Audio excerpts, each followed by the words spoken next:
chères sœurs et chers frères en Christ, mesdames et messieurs, honorables membres des communautés religieuses et toutes les personnes de bonne volonté.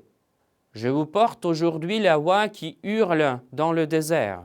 Ce n'est pas un désert géologique, parce qu'il s'agit d'un monastère au centre de Kiev, connu dans tout le monde.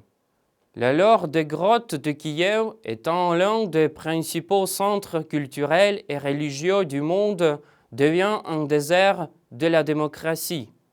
Très tôt, le 29 mars, toute notre grande famille de ce monastère, à savoir 200 moines, 300 étudiants, les futurs prêtres orthodoxes, 30 professeurs et 300 ouvriers, risquons d'être chassés de notre propre maison, de ce lieu sacré. Le gouvernement ne nous demande pas notre avis. Nous sommes invisibles.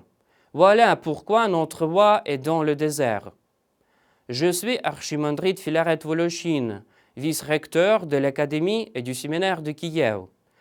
J'ai étudié à l'École pratique des hautes études et à l'Institut catholique à Paris.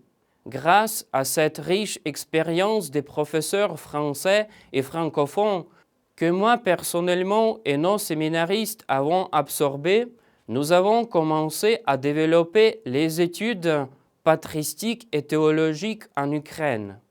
Grâce à votre gentillesse et vos bons rapports, nous avons eu une expérience inébranlable d'un développement scientifique de nos études ecclésiastiques.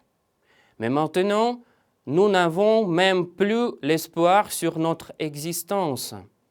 L'Académie et le séminaire de Kiev se trouvent dans les monastères, ce qui signifie qu'il y a aussi une menace de leur destruction comme établissement d'enseignement. Nous devrons recommencer tout à zéro. Le gouvernement ne nous permet même pas de finir l'année académique. Outre la guerre et toutes les difficultés que l'Ukraine rencontre en ce moment, on nous ajoute aussi l'impossibilité de continuer la recherche sur la riche histoire de nos écoles théologiques. Nous exhortons le gouvernement de l'Ukraine, la communauté internationale et toutes les personnes de bonne volonté à porter leur attention à cette situation grave et de tout mettre en œuvre pour assurer la protection de notre communauté. Merci à vous.